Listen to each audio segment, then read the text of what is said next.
आज हमारे जलसे होते हैं तो जलसों में आपने देखा होगा लिखा होता है इस्लाहे मुआशरा कॉन्फ्रेंस। ये मुआशरा कहते किसको हैं? जिम्मेदार उलमा इलाके के बैठे हैं, ये सब हमारे सर का ताज है और अल्लाह की कसम इनकी बड़ी मेहरबानी होती है। ये अपना वक्त देके मिंबर को जीनत बख्शते हैं, वरना इनमें के बहुतेरे ऐसे उलमा हैं जो हम लोगों से कहीं ज्यादा काबिल। ये उनकी मेहरबानी होती है कि अपने मेहमानों को नवाजते हैं। सारे उलमा हमारे सर का ताज हैं, अल्लाह सलामत रखे। थोड़ी देर मेरी गुफ्तगू सुने, इंशाअल्लाह आपका ईमान ताज़ा होगा। ये मुआशरा कहते किसको हैं? जहां चंद आदमी एक तहजीब, एक तमद्दुन, एक रस्मो रिवाज के साथ रहते हैं, वो मुआशरा कहलाता है।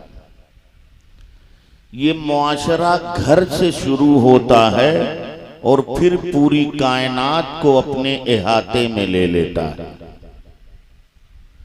मुआशरा जब है, चंद अफराद हैं तो उनमें रिश्ते भी हैं। माँ बाप का रिश्ता है, भाई बहन का रिश्ता है, चचा भतीजे का रिश्ता है, मामू भांजे का रिश्ता है, खाला खालू का रिश्ता है, दादा दादी का रिश्ता है, नाना नानी का रिश्ता है। तमाम रिश्ते हैं, मगर आप याद रखिए तमाम रिश्ते ये दुनिया में बने हैं। सिर्फ एक रिश्ता ऐसा है जो जन्नत में बना है, और वो रिश्ता जो जन्नत में बना है वो माँ बाप का रिश्ता नहीं है, वो भाई बहन का रिश्ता नहीं है। वो रिश्ता जो जन्नत में बना है वो मियाँ और बीवी का रिश्ता है। अल्लाह ने सैयदना आदम को पैदा किया, अपनी जन्नत में रख दिया। जन्नत की नुज़हतें हैं, लताफतें हैं, रानाइयाँ हैं, निखतें हैं, मर्गजारियाँ हैं, लालाजारियाँ हैं, गुलसिता हैं, बोस्ता है, हुस्न है, जमाल है, सब कुछ जन्नत में है। मगर फिर भी सैयदना आदम कहते हैं मौला ये जन्नत हजारहा नेमत है, लेकिन मौला मेरा दिल नहीं लगता, तू करम फरमा दे, मेरा शरीके सफर पैदा कर दे।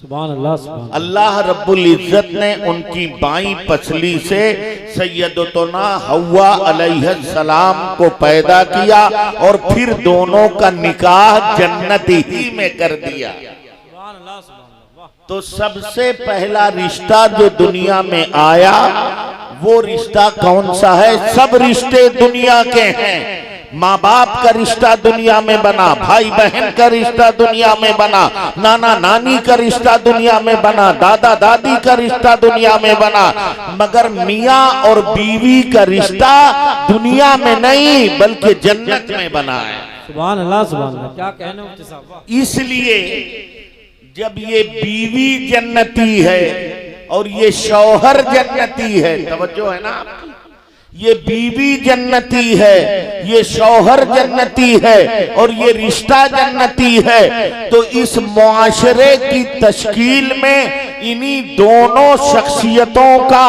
किरदार भी सबसे ज्यादा अहम होता है। एक किरदार बीवी का है, दूसरा किरदार शौहर का है। आप देखो ना, प्यारे आका ने इरशाद फरमाया मुझे तुम्हारी दुनिया की दो चीजें बहुत महबूब हैं। क्या बात है। क्या फरमाया? दो चीजें बहुत महबूब हैं, एक खुशबू, दूसरी औरत। आप तवज्जो करिए, ये मेरे आका ने ये क्यों कहा कि तुम्हारी दुनिया की दो चीजें मुझे पसंदीदा हैं? एक खुशबू है, दूसरी औरत है। औरत और खुशबू में क्या इश्तराक है, क्या वजह मुश्तरक है? क्या सबब है जो दोनों में पाया जाता, क्यों फरमाया मेरे आका ने?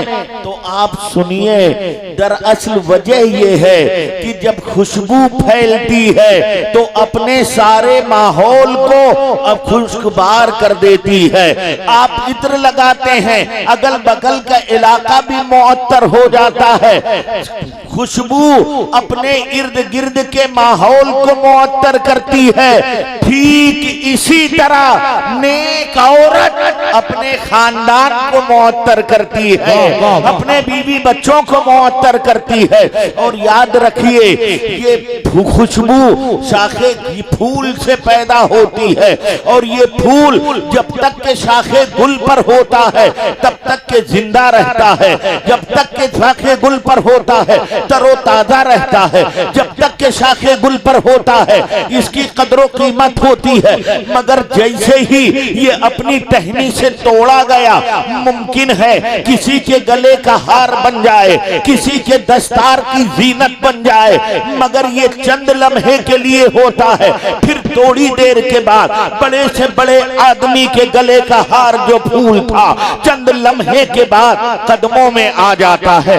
दस्तार की जीनत बना था, ठोकरों पर आ जाता है। बिला तमसील मैं कहना चाहता हूँ, ए मेरे समाज की बेटियों, तुम भी एक शगुफ्ता फूल हो, और जिसका तुम फूल हो वो टहनी मजहब इस्लाम है।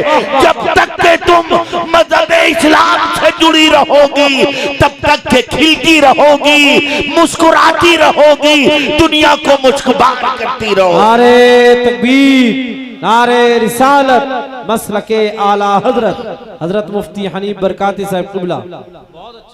और जैसे ही वो फूल टूटता है, ये औरतें, ये हमारी बहनें, ये हमारी बेटियां, ये हमारी माएं हमारा गुरूर हैं, हमारा फख्र हैं। आपने सुना होगा, सोशल मीडिया से लगे रहने वाले नौजवानों, मैं तुमसे खिताब कर रहा हूं, मैं तुमसे पूछ रहा हूं, मेरे बच्चों, तुम कौम का मुस्तकबिल हो, तुम इस्लाम का मुस्तकबिल हो। आने वाला दौर, अल्लाह की कसम, उस दौर में इस्लाम को कुरान से नहीं समझा जाएगा, आने वाले दौर में इस्लाम को हदीस से नहीं समझा जाएगा, आने वाले दौर में अखवाले सहाबा से नहीं समझा जाएगा, आने वाले दौर में इस्लाम तुम्हारे किरदार से समझा जाएगा, तुम्हारे कैरेक्टर से समझा जाएगा, तुम्हारे अफाल से समझा जाएगा, तुम्हारे उठने बैठने से समझा जाएगा। अल्लाह करे नौजवानों, तुम्हें ये शऊर आ जाए कि तुम आम नौजवान नहीं हो। अल्लाह करे तुम ये समझ जाओ कि तुम आम इंसान नहीं हो, तुम्हारी गलों में मोहम्मद अरबी की गुलामी का पट्टा है, तुम उनको अपना आइडियल बनाए हुए हो। अल्लाह करे तुम ये समझ जाओ कि तुम्हारा आइडियल बंबई के नचनिए नहीं है। अल्लाह करे मेरी बहनें ये समझ लें कि उनका आइडियल बंबई की ये मॉडर्न तवाइफे नहीं है। मेरे बच्चों, तुम्हारा आइडियल जनाबे कासिम है, तुम्हारा आइडियल जनाबे अली अकबर है। मेरे शहजादों, तुम्हारा आइडियल खालिद बिन वलीद है, अबू बैदा बिन जर्राह है, साद इब्न अबी वक्कास है, अमर बिन आस है, कुतैबा बिन मुस्लिम बाहिली है, मूसा बिन नसीर है, तारिक बिन ज़ियाद है, नूरुद्दीन जंगी है, सलाउद्दीन अय्यूबी है, इमाम राजी है, इमाम गजाली है, मुजद्दिद अल-फिसानी है। और तुम्हारा आइडियल कसम खुदा की इमाम अहमद रज़ा। नारे तकबीर, नारे रिसालत, मसलके आला हजरत उलमाए अहले सुन्नत। शहजादों, तुम्हारा आइडियल ये चाहते हैं, उन्हें अपना आइडियल बनाओ, किरदार वैसा बनाओ। शहजादों, तुम चलो तो तुम्हें देख के लोग ये ना समझें कि जाने कौन हो। तुम चलो तो तुम्हारे चलने को देखकर, तुम्हारे उठने को देखकर, तुम्हारे बैठने को देखकर जमाना जब तुम्हें देखे तो वो कहे ये मोहम्मद का दीवाना जा रहा है, ये मोहम्मद का दीवाना जा रहा है। मेरी बेटियों, मेरी बहनों, तुम ऐसे रहो कि तुम्हें देख के जमाना कहे ये आयशा की बांदी जा रही है, ये फातिमा के कनीज जा रही है, ये खदीजतुल कुबरा की दर की बांदी जा रही है। अल्लाह की कसम मुझे याद आता है जब तुम ऐसे हो जाओगे तो शायद ऐसे ही माहौल के लिए डॉक्टर इकबाल ने कहा था, दीवान गाने इश्के मोहम्मद को देखकर घबरा गई है गर्दिशें, दौरा कभी कभी गर्दन में हार डाले हैं माहो नजूम ने, गुजरा है उन हदों से मुसलमान कभी कभी। उठो शहजादा, मेरे बच्चों, जमाने में कैसे कैसे फितने आ रहे और तुम रोटी बोटियों में पड़े। शहजादों, तुम्हारे ऊपर फितनों की बारिशें और तुम गानों में लगे हुए। इस्लाम के जियालो, अल्लाह ने तुम्हें इन चीजों के लिए नहीं पैदा किया। तुम अपनी औकात तो पहचानो, तुम जरा अपने आप को तो पहचानो, तुम कौन हो। सोशल मीडिया पे लगे रहने वाले नौजवानों, मुझे बताओ, क्या तुमने नहीं पढ़ा? नहीं पढ़ते क्या? तुम रिपोर्टें नहीं पढ़ते जिनमें बताया जाता है कि पिछले चंद सालों में लाखों इस्लामी बहनें मुर्तद हो चुकी, लाखों इस्लामी बेटियों ने इस्लाम छोड़ दिया है, लाखों इस्लामी बहनों ने गैरों के साथ आशनाई करके शादी कर ली है और फिर न जाने उनके साथ कैसा कैसा सलूक किया गया। ये हो रहा है और जवानों तुम मुस्कुरा रहे हो। मेरे समाज के बूढ़ों, तुम्हें हंसी आ रही है। मेरे समाज के वो लोग जो बाप हैं, भाई हैं, तुम्हें नींद कैसे आ जाती है? तुम्हें काली घटाओं का नहीं पहचानना आता, नशे मन से धुआं उठता है। तुम कहते हो सावन है, आज हजारों बहनें जा रही हैं, तुम चैन की सांस ले रहे हो। जरा माजी में चले जाओ। ये श्रीलंका पहले हिंदुस्तान में था। श्रीलंका के बादशाह ने एक इस्लामी बहन जिसका नाम नाहीद था, उसे कैद कर लिया है और कैद करने के बाद चाहा कि उसकी आबरू लूट लें। उस बहन ने एक रुमाल पर बादशाह वक्त को बगदाद में खत लिखा, बादशाह मेरी आबरू जाने वाली है, मैं अब तक के बचाए हूँ, तुम मेरा बाप भी है, मेरा इस्लामी भाई भी है, एक गैरतमंद बेटी तुझे पुकार रही है, आ मेरी आबरू बचा ले। बादशाह के पास खत पहुंचा, उमरा बैठे हैं, उजरा बैठे हैं, सब लोग खत पढ़ा गया। बादशाह के आंसू निकल आए और नाउमीदी के आलम में उसने कहा, मेरी बेटी फौजें सरहदों पर लगी हुई हैं, नसरानी बरसरे पैकार हैं, मेरी बेटी मैं तेरी एक आबरू बचाने के लिए हजारों बेटियों की आबरू दांव पर नहीं लगा सकता। मेरी बेटी माफ करना, मैं तेरी मदद को नहीं आ सकता। बादशाह ने हथियार डाल दिए थे, मगर उसी महफिल में एक 18 साला नौजवान था जिसे तारीख मोहम्मद बिन कासिम कहती है।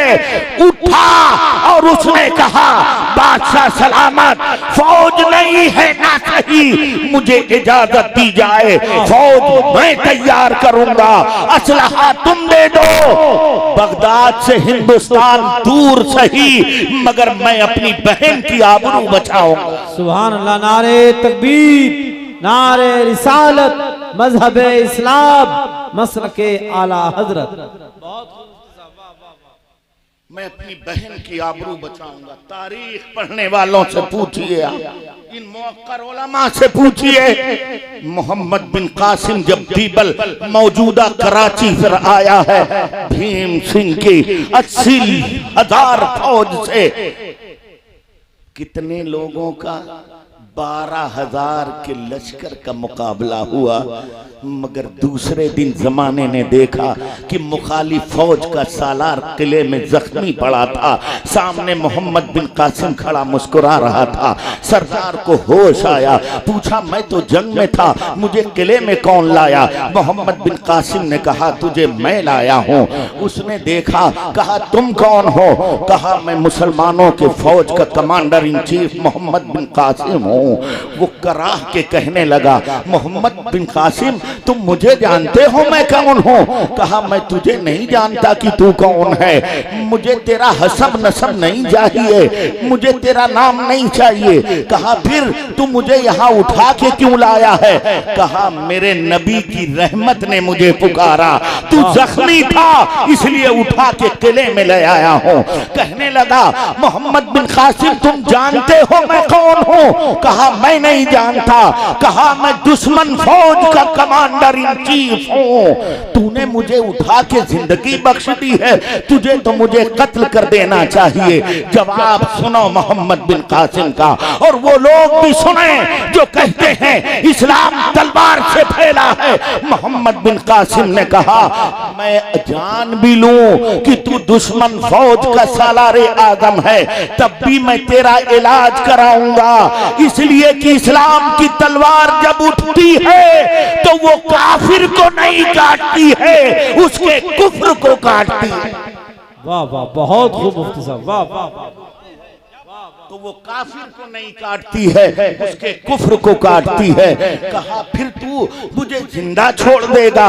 मोहम्मद बिन कासिम ने कहा हाँ, मेरे नबी का इरशाद यही है, मैं तुझे जिंदा छोड़ता हूँ। उठ के बैठ गया और कहा मोहम्मद बिन कासिम मैं तो समझता था इस्लाम ऐसा है, मुसलमान वैसा है, मगर क्या इस्लाम जो तुम पेश कर रहे हो इस्लाम ऐसा ही है? कहा ऐसा ना होता किले के बाहर न सही किले के अंदर तुझे कत्ल कर देता, मगर मेरे आका ने ना हक कत्ल की इजाजत नहीं दी है। कहा क्या कहा? क्या मोहम्मद अरबी ने ये कहा है? उसने कहा हाँ, मेरे आका का यही फरमान है। तो दुश्मन फौज के कमांडर ने कहा फिर देर क्या करता है, हाथ फैला, कलमा पढ़ता हूँ, ला इलाहा इल्लल्लाह मुहम्मदुर रसूलुल्लाह। उसने कहा ए मोहम्मद बिन कासिम जब तू ऐसा है तो मदीने का आका कैसा? सुभान अल्लाह, नारे तकबीर, नारे रिसालत, अजमत इस्लाम, मसलके आला हजरत। उठो शहजादा, उठो, अपने हाथों में कलम पकड़ो। तुम नहीं जानते कौमों की तकदीरें हल से नहीं बदली जाती, कौमों की तकदीरें स्टीयरिंग से नहीं लिखी जाती, कौमों की तकदीरें सिलाई करने वाली सुइयों से नहीं लिखी जाती। शहजादों, कौम की तकदीरें कलम से लिखी जाती। अफसोस है हजरत, दुनिया के मज़ाहिब का मुताला करिए आप, किसी मजहब में कलम की कोई हैसियत नहीं। मौलाना आलमगीर साहब, कोई हैसियत नहीं। लेकिन जिन मज़ाहिब में कलम की कोई हैसियत नहीं है, उस मजहब के मानने वाले लोगों के हाथों में कलम। अफसोस उन मुसलमानों पर जिनकी मजहबी किताब कुरान में पूरी सूरह कलम मौजूद है और उसके बच्चों के हाथ कलम से खाली। क्या कहने हजरत, क्या कहने, पूरी सूरह कलम, मगर उसके बच्चों के हाथ कलम से खाली हैं। शहजादों, इन हाथों में कलम पकड़ो। तुम नहीं जानते कलम की ताकत को। अभी चंद साल पहले हिंदुस्तान के एक बहुत बड़े साहब का कलम बह गया, हमसे हमारी इबादतगाह ले ली गई और हम कुछ न कर सके। ये कलम की ताकत है, ये कलम की ताकत है। शहजादों सुना, एक कलम संवरता है तो पूरा समाज संवरता है, और एक कलम बहकता है तो पूरा समाज बहकता है।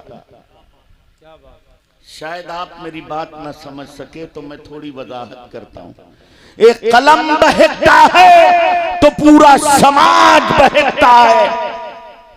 इस्माइल देहलवी का कलम बहका, समाज बहक गया।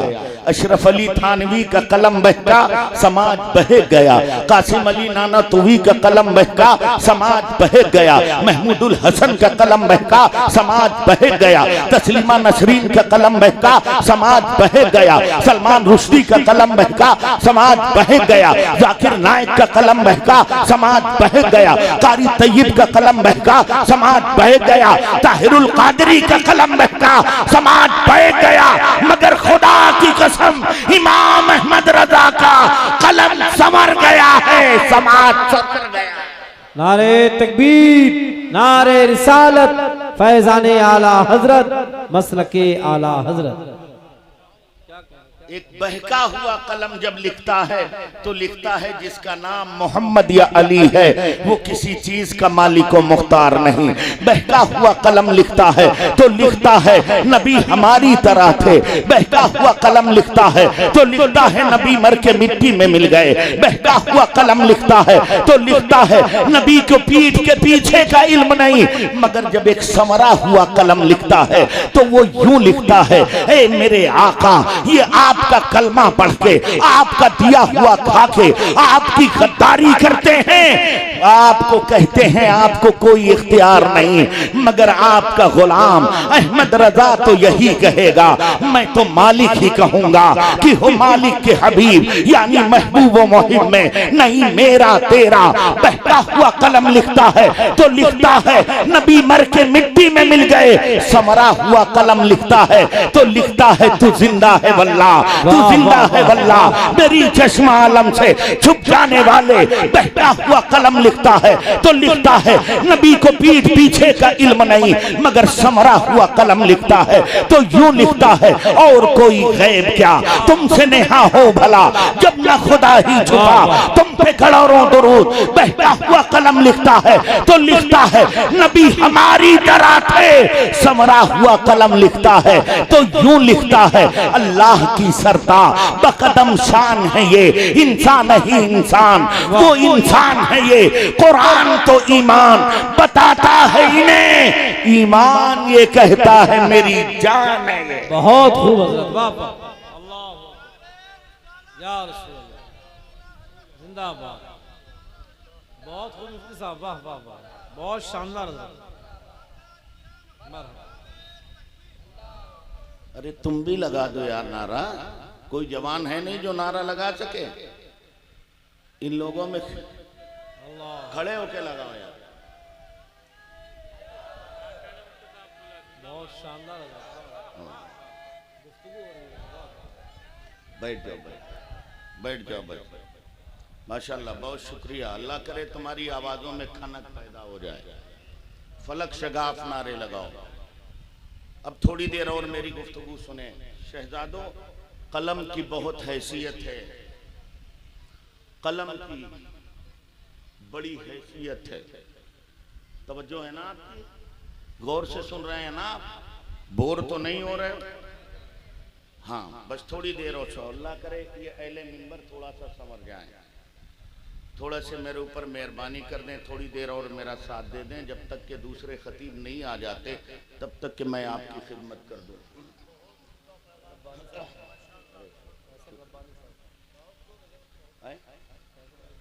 हाँ हाँ, बैठे रहने दो, बैठने के लिए आए हैं। पूरा जलसा फैसल रब्बानी थोड़ी पढ़ेंगे। तवज्जो है? और कुछ सुनाऊं कि बैठ जाऊं? कलम, कलम बच्चों के हाथों में कलम दीजिए। ये मोबाइल चाहे ना दीजिए, मगर इनके हाथों में कलम दीजिए, इनको तालीम दीजिए। आधी रोटी खाइए मगर अपने बच्चों को पढ़ाइए। बच्चों ही को नहीं, अपनी बच्चियों को भी पढ़ाइए। अब बहुत संजीदगी के साथ मेरी गुफ्तगू सुन ले। हजरत हजरत मेरे पर थोड़ी देर तवज्जो कर लेंगे, आपको मुझ पे बड़ा करम होगा। आप बात करेंगे ये समझेंगे कि मैं भी बात कर रहा हूँ। बस जी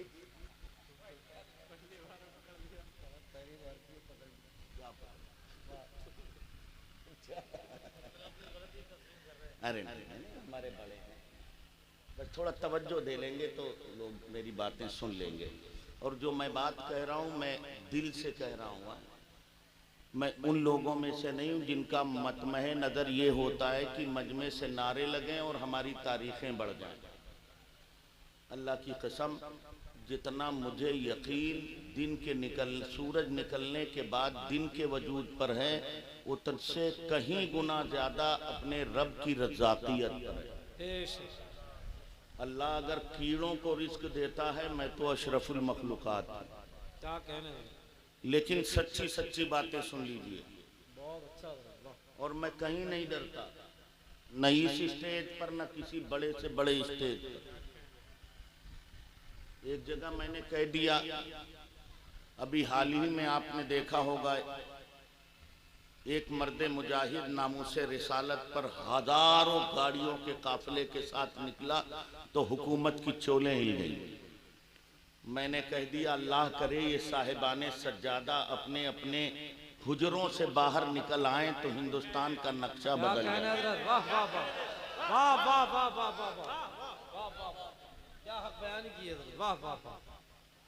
उसकी मुझे सजा मिली मगर मैं उसकी परवाह नहीं करता। वही बात है, हक बात तो कहनी है, हक बोल रहा है। वाह, आप सिर्फ हाथ चुमवाएंगे जी, नजराने लेंगे, जी, आपके बिल्गे सरबफलक हो, ये कौम आपकी गाड़ियों के टायर तक चूमे। और जब हमारा कोई बच्चा खुदा ना खास्ता सलाखों के पीछे चला जाए तो हजरत जी कभी उसके बीवी बच्चों की खैरियत पूछने नहीं आते। क्या कहना हजरत, वाह वाह वाह वाह। हमने तो जानो माल आपके चरणों पे निछावर कर दिया हजरत। अल्लाह करे। और सुनो, ये मशाइखे जबील एहतराम की जूतियां हमारे सर पर, मगर मशाइख और पीरों ने और अल्लाह वालों ने सिर्फ गद्दियों को आबाद नहीं किया है, जब जरूरत पड़ी है तो खानकाह से बाहर निकल के आके इस्लामी परचम अपने हाथों में लिया। और मैं ये जुमलेबाजी नहीं कह रहा हूं, उठा के तारीख पढ़ो। मगर ना आपको फुर्सत है ना बड़े बड़े जुब्बा कुब्बा वालों को फुर्सत है। हाथ चुमाने से फुर्सत मिलेगी तब तो किताबें पढ़ेंगे हजरत। हाथ चुमाने से फुर्सत ही नहीं है, किताबें क्या करने की जरूरत। बाप दादाओं ने पढ़ लिख लिया था, आज तक के वही काफी है। कौन नहीं जानता कि चंगेज खां और हिलाकू खां के फौजों ने बगदाद पे हमला किया था और हमारी लाइब्रेरियों को जला के दरियाए फुरात में डाला था तो पूरा पानी काला हो गया था। उस वक्त बगदाद के मशाइख अपने हुजरों में नहीं बैठ गए। जानते हो वक्त गुजरा और हिलाकू खां का पोता बिरखा खां जब बादशाह हुआ तो उसकी हवेली के सामने एक अल्लाह वाला, नहीं फोना तमा, दुबला पतला, दाढ़ी टोपी वाला बिरखा खां के हवेली के सामने जाके बैठ गया। बिरखा खां गया था शिकार करने, वापस आया, दाढ़ी वाले को देखा तो हंसने लगा। साथ में कुत्ता था उसका। सुन रहे हो आप, गौर से सुन रहे हो? दाढ़ी वाला अल्लाह का बंदा, सिलसिला कादिरिया के बहुत बड़े बुजुर्ग हैं, उन्हें जमाना हजरत शमसुद्दीन बाखूरी कादरी रहमतुल्लाह अलैह का। सुभान अल्लाह, सुभान अल्लाह। बैठ गए। बिरका खां सल्तनते चंगेजिया का बादशाह। आलम ये था कि जिस सरदार के खेमे के आगे जितना बड़ा इंसानी सर होता था, मीनार होता था, उतना बड़ा बादशाह और सरदार कहलाता। हजरत ये जुल्म था। बैठ गए, आया, कुत्ता था साथ में, मजाक में कहा, मियाँ जी तुम्हारी दाढ़ी अच्छी है या मेरे कुत्ते की दुम। सुन रहे हो, सुन रहे हो क्या कहा वो जालिम बादशाह ने? मियाँ तुम्हारी दाढ़ी अच्छी है या मेरे कुत्ते की दुम। अब जवाब सुनो एक अल्लाह वाले का। अल्लाह वाले कैसे दिल की दुनिया बदलते हैं।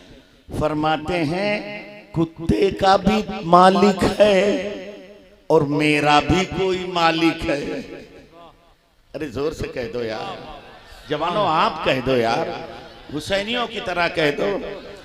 कुत्ते का भी कोई मालिक है और मेरा भी कोई मालिक है। अगर मैं अपने मालिक की फरमाबरदारी करता हूं तो ये दाढ़ी तेरे कुत्ते के दुम से 1000 गुना अफजल है। और अगर मैं अपने मालिक की नाफरमानी करूं और कुत्ता फरमाबरदारी करे तो ये कुत्ता मुझसे अच्छा है। नारे तकबीर, नारे रिसालत, मसलके आला हजरत।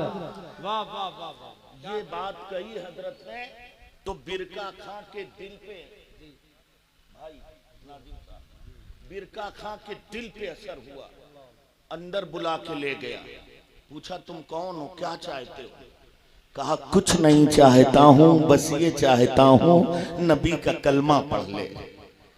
अरे जोर से बोल रहे हैं, अरे जोर से यार, सुभान अल्लाह, सुभान अल्लाह। नबी का कलमा पढ़ दे।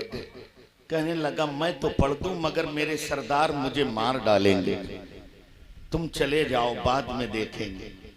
हजरत चले गए। चंद दिनों के बाद आए।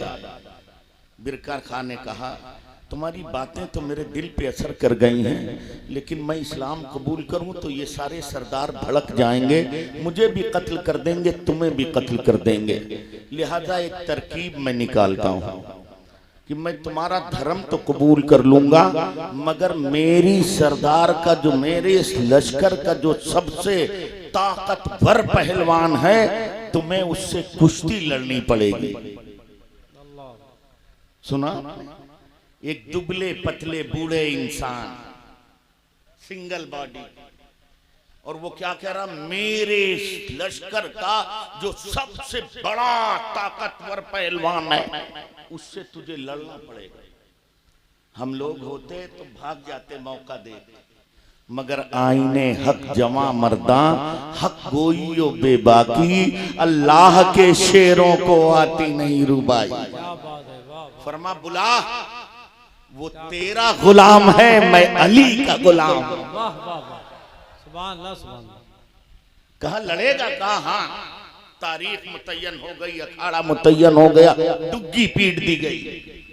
तारीख आई, पूरा मजमा लाखों का इकट्ठा है। अखाड़े में वो पहलवान मोटा सा, इंतजार किया जा रहा है। ये दुबला पतला शमशुद्दीन बाकुरी कादरी आए, अखाड़े में गए। पहलवान ने जैसे ही दांव मार के गिराना चाहा, वैसे ही हजरत ने ला इलाहा इल्लल्लाह पढ़ के एक तमाचा मारा। एक ही तमाचे में उस लश्कर का सबसे ताकतवर पहलवान चारों खाना चित। सुभान अल्लाह, सुभान अल्लाह, सुभान अल्लाह। वाह वाह वाह वाह। शाहे मर्दा शेर यज़दा कुव्वते परवरदिगार, ला फता इल्ला अली ला सैफा इल्ला जुल्फ़िकार। वाह वाह। बिरका खां को कलमा पढ़ना पड़ा। और फिर डॉक्टर इकबाल ने यही कहा है या फितने तातार के अफसाने से पासबा मिल गए काबे को सुनखाने। वो पूरी सल्तनत जिसने इस्लाम को मिटाने की कसम खाई थी, उसी सल्तनत का पोता रसूलुल्लाह का कलमा पढ़ के इस्लाम। सुभान अल्लाह, सुभान अल्लाह। क्या कहना। काश हमारे मशाइख अपनी खानकाहों, मैं ये नहीं कहता कि आज जंग की जरूरत है, नहीं नहीं नहीं, हम अमन वाले लोग हैं, शांति वाले लोग हैं, मगर मैं ये जरूर कहता हूं कि ये भेड़ें बेक़यादत की हैं, अल्लाह करे सिर्फ वहां क़यादत ना हो, मैदान अमल में भी क़यादत हो जाए। और हम सब तो उनके कदमों पे अपना सर रखने के लिए तैयार हैं। सच्ची बातें सुनिए, अपने उलमा की कद्र करिए। और एक बात कह दूं, नौजवानों, मेरी तकरीर का वक्त मुकम्मल होने वाला है। जवानों, अपनी माओं की इज्जत किया करो, अपने बाप का एहतराम किया करो। और मैं अपनी बहनों, बेटियों और माओं से कहूंगा, ये मेरी बहनों, मेरी बेटियों, मेरी माओं, तुम फजूल वक्तों में टीवी, मोबाइल, यूट्यूब ये देखने के बजाय कुरान पढ़ा करो। माएँ चाहती हैं कि बेटा फर्मा बरबार बन जाए। मौलाना आलमगीर साहब खुद टीवी देखेंगी और बेटा उनकी फर्मा बरदारी करेगा? नहीं, कभी नहीं हो सकता। कसम खुदा की, हुसैन हुसैन आकर नहीं होते अगर सैयदा फातिमा की आगोश में पले ना होते। हसन मुश्तबा ना होते अगर फातिमा की गोद ना होती। गौसे आजम ना होते अगर उनकी माँ वलिया ना होती। ख्वाजा अजमेरी गरीब नवाज ना होते अगर उनकी माँ मुत्तकिया ना होती। मुजद्दिद अल-फिसानी ना होते अगर उनकी माँ नबी की सच्ची शहदाई ना होती। इमाम अहमद रजा ना होते अगर उनकी माँ आमिना ना होती। सुभान अल्लाह, सुभान अल्लाह, बहुत खूब हज़रत, वाह वाह। मेरी माँ अगर चाहती हो कि ये बच्चे फर्मा बरदार बने तो तुम अपना किरदार इस्लामी बना लो। आओ जरा देखो इस्लामी बहनें कैसी होती थी। हम देखते हैं टीवी, मोबाइल, यूट्यूब इन सब चक्करों में हमारी बहनों ने हया छोड़ दी, पर्दा छोड़ दिया। घर में, महल्ले में तो नकाब है, बाहर गई नकाब। अब तो आलम यह है कि जो बच्चियां कॉलेजेस जाती हैं घर से नकाब पहन के कॉलेज में गई, नकाब बैग में, जीन्स और टी शर्ट पे किसी आवारे के साथ मोटरसाइकिल पर बैठ के घूम रही। ये बेहयाई ने ये दिन दिखाए हैं। काश तुमको वो प्यारी सहाबिया का किरदार याद होता।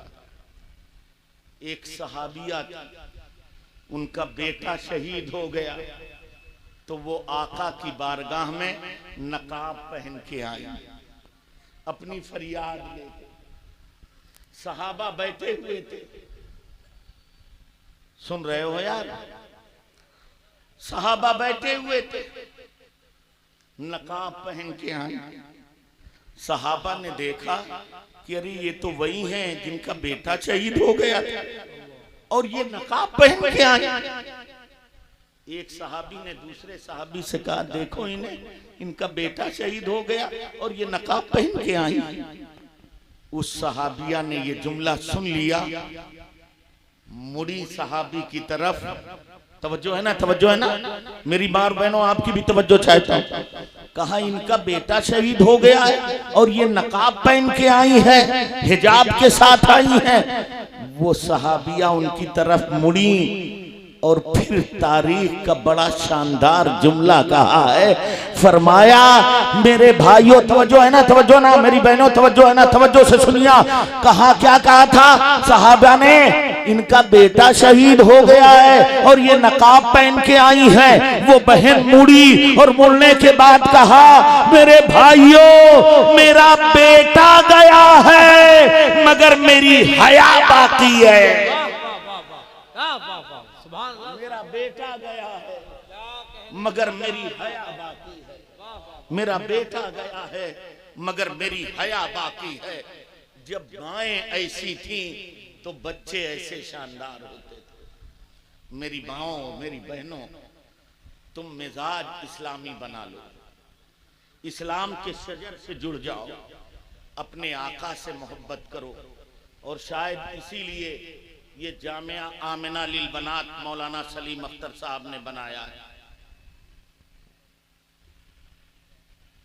इस्लाम दुश्मन ताकतें जो भेड़ियों की शक्ल में हैं और हमारी बहनों और बेटियों को दौड़ा रही हैं, जैसे पहले जमाने में कौम की हिफाजत के लिए किला बनाया जाता था, जो किला में आता था महफूज हो जाता था। मुबारकबाद हो मौलाना सलीम साहब को कि हमारी ये भेड़े माएँ और बहनें जो भेड़ों की शक्ल में हैं और समाज के भेड़िए उनका शिकार कर रहे हैं, मौलाना ने जामिया आमिना बनाकर इनके लिए एक पनाहगाह और एक किला बना दिया है। अल्लाह की कसम, अब जो बेटी जामिया आमिना में फातिमा का किरदार पढ़ेगी वो खुद बाहया रहेगी, अपने बच्चों को भी हया वाला, सुभान अल्लाह सुभान अल्लाह, बहुत अपने बच्चों को भी हया वाला बनाएगी।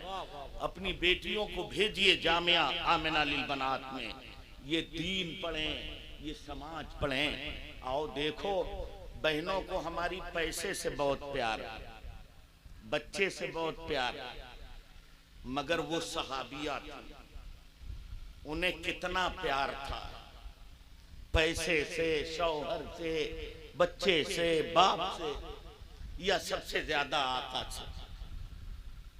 जंगे उहुद में ये ऐलान हो गया कि आका शहीद कर दिए गए।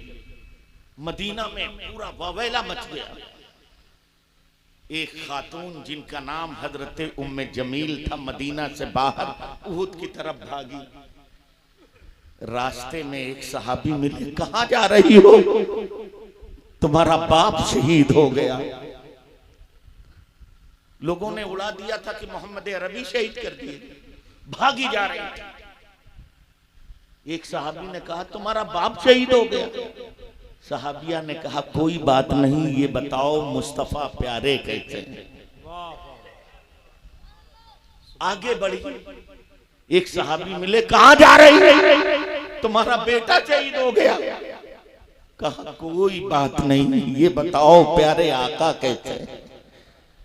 आगे बढ़ी, मिले, तुम्हारा शौहर शहीद हो गया, तुम्हारी मांग का सिंदूर मिट गया, माथे की बिंदिया छिन गई, मताए जिंदगी छिन गई, शर्माए हयात छिन गया।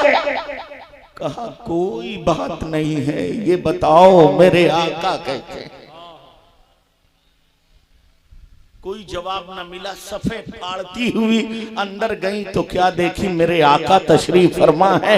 जैसे ही सहाबिया की नजर रुखे मुस्तफा पर पड़ी तो फौरन उन्होंने कहा कुल्लो शैइन बादक जललू या रसूल अल्लाह। अल्लाह के हबीब, बाप गया कोई फिक्र नहीं, बेटा गया कोई फिक्र नहीं, शौहर गया कोई फिक्र नहीं, मुस्तफा तुम सलामत हो तो मेरी कायनात सलामत है। सुभान अल्लाह, नारे तकबीर, नारे रिसालत, अजमते मुस्तफा।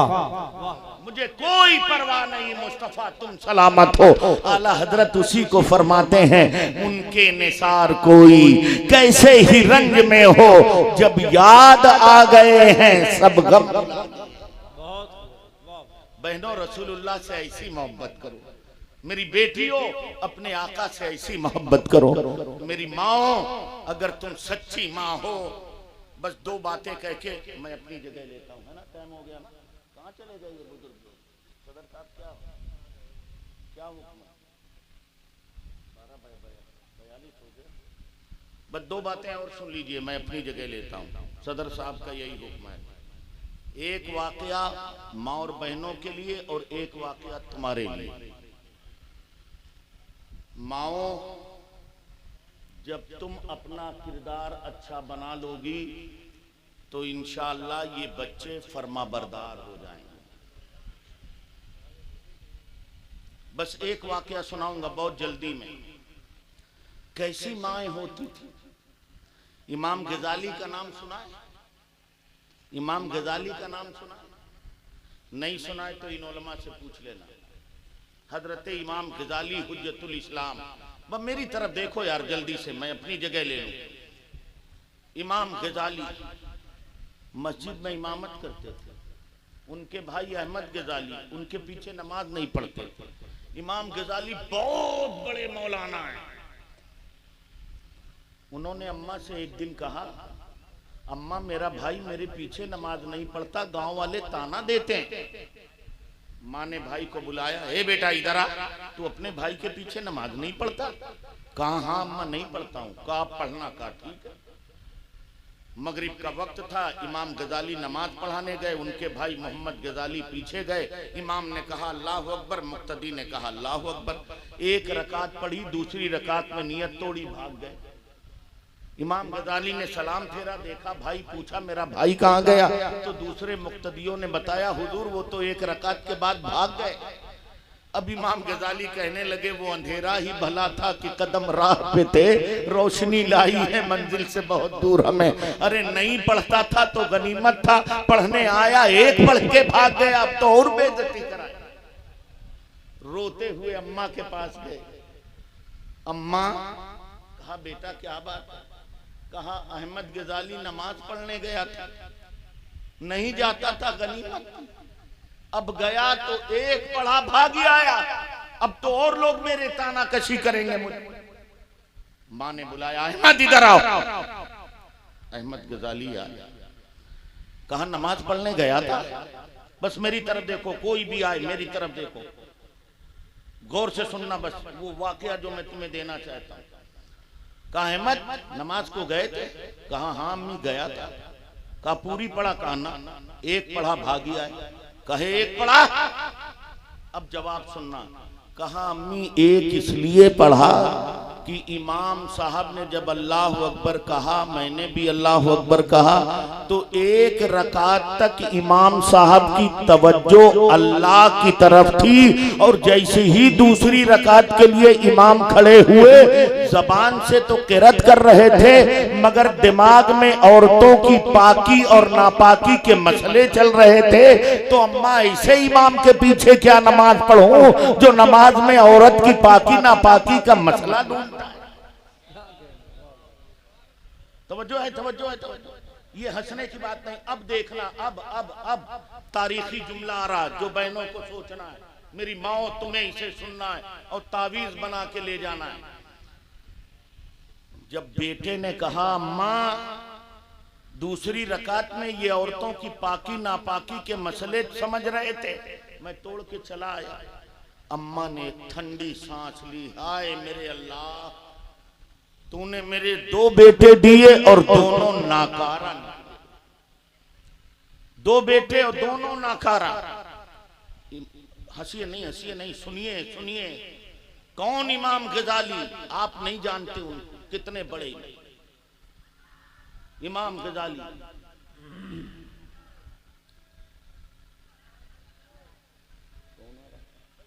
आप लोग बैठे रहें, बैठे रहें। उलमा इकराम इस्तकबाल के लिए खड़े हो जाएंगे।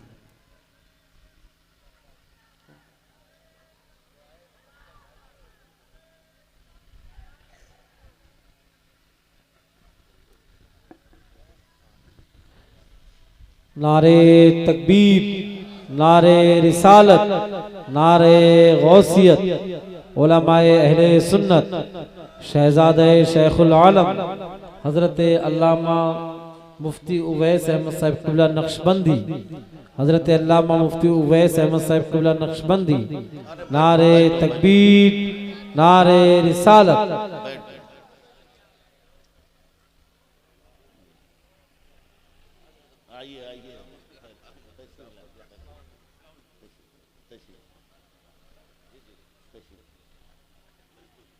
बैठ जाओ, बैठ जाओ। देखो माहौल ना खराब करो, ये जलसा आपका है, बड़ी मेहनतों से सजाया है। ये देखें मौकर शख्सियात तशरीफ लाई हैं, तशरीफ रखें।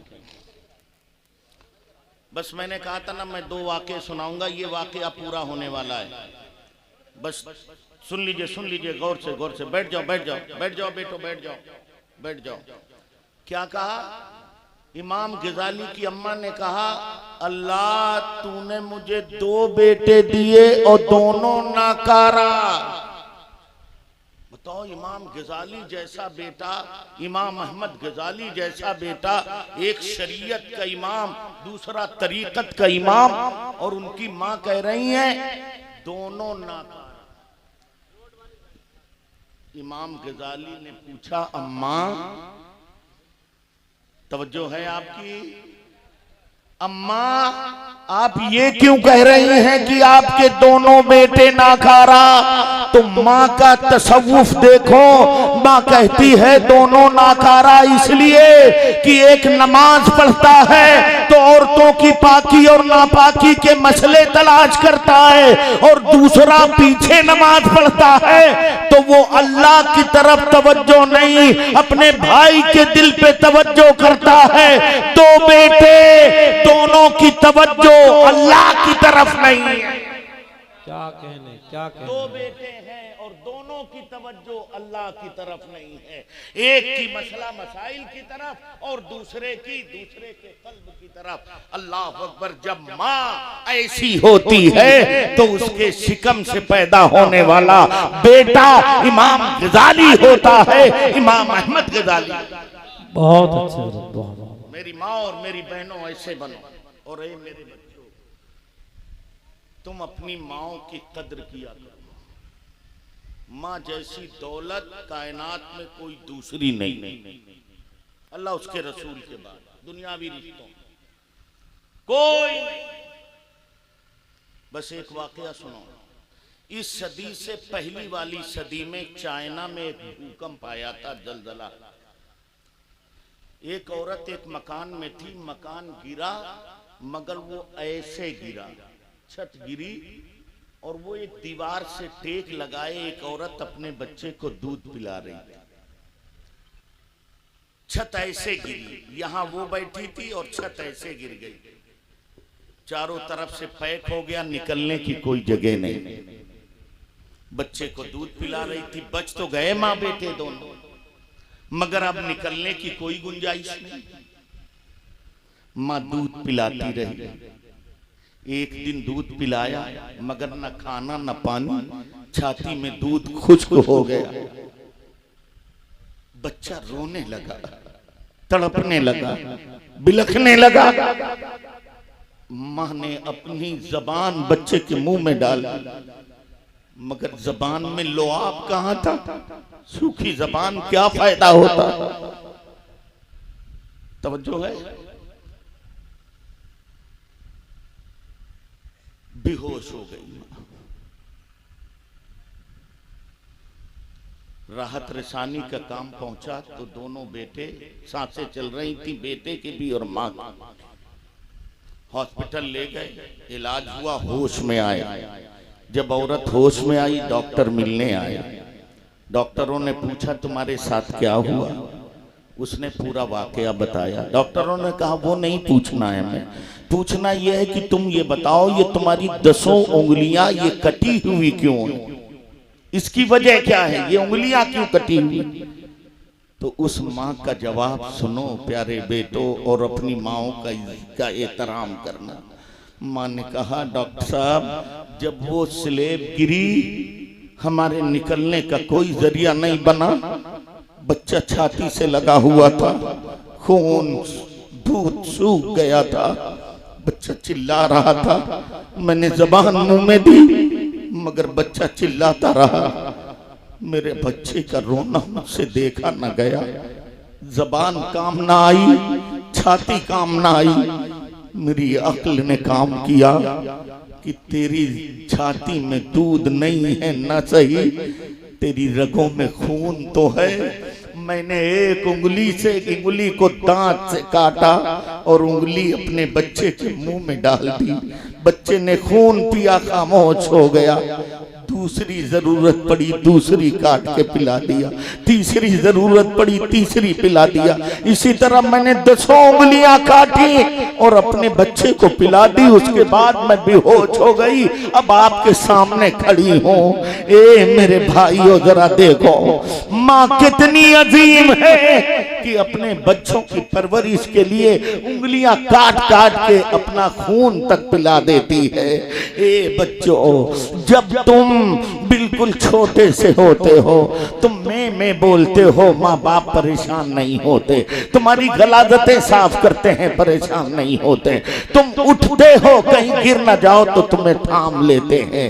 हे बच्चों, एक जमाना ऐसा आता है जब माँ बाप की वो तुम्हारी जरूरत होती है, खुदारा उस वक्त अपने बचपने को याद कर लिया करो।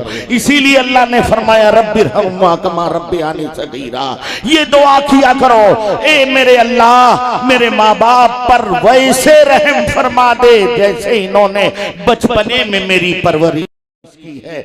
बचपने में चलना नहीं जानता था, इन्होंने सिखाया, बोलना नहीं जानता इन्होंने सिखाया, खाना नहीं जानता था इन्होंने सिखाया। ऐसे ही माँ बाप पर रहम फरमा दे।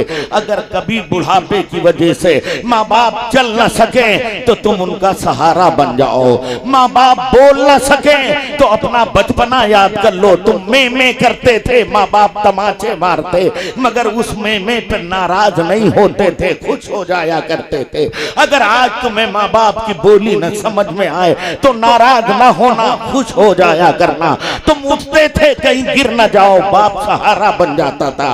एक वक्त ऐसा भी आ सकता है कि आज बूढ़े बाप के कोआ जवाब दे जाएं तो जालिम तू भाग न जाना, वो उठने की कोशिश करे उससे पहले अपने बाप का सहारा बन जा। अपने बाप का सहारा। बहुत अच्छे, वाह वाह। दो रिश्तों का एहतराम कर लो जो, तो इंशाअल्लाह ये मुआशरा बहुत बेहतर हो जाएगा। एक मियाँ बीवी का रिश्ता, शौहर बीवी की कद्र करने लगे और बीवी शौहर की कद्र करने लगे तो सारे घर जो महाभारत का मैदान है अमनो सुकून का गहवारा हो जाए। बच्चे अपने माँ बाप का एहतराम करने लगे तो जो बाप बूढ़ा हो चुका है उस पर जवानी का शबाब लौट आएगा। इसलिए कि मैं जानता हूं समाज के अक्सर लोग अपने बच्चों की नाफरमानी की वजह से बुढ़ापे की मंजिल को पहुंच गए। मेरे भाइयों, अल्लाह ने फरमाया मन आमिला सालिहन मिन ज़करिन व उन्सा, तुम मोमिन मर्द औरत में से जो नेक अमल करे फलनुहयन्नहु हयातन तय्यबा, तो हम जरूर उसे बेहतरीन जिंदगी देंगे। मन अमिला सालिहन मिन ज़करिन औ उन्सा वहुवा मोमिन, मर्द औरत में से जो मोमिन है नेक अमल करें तो अल्लाह फरमाता है हम उन्हें बेहतरीन जिंदगी देंगे। बेहतरीन जिंदगी नोटों से नहीं, हवेलियों से नहीं, गाड़ियों से नहीं मिलती। बेहतरीन जिंदगी सुकूने कल्ब से मिलती है और सुकूने कल्ब इस्लाम पर अमल करने से मिलता है। इस्लाम जिंदाबाद, मुसलमान पाइंदाबाद, वमा अलैना इल्लल बलाग। मैंने जो कुछ बयान किया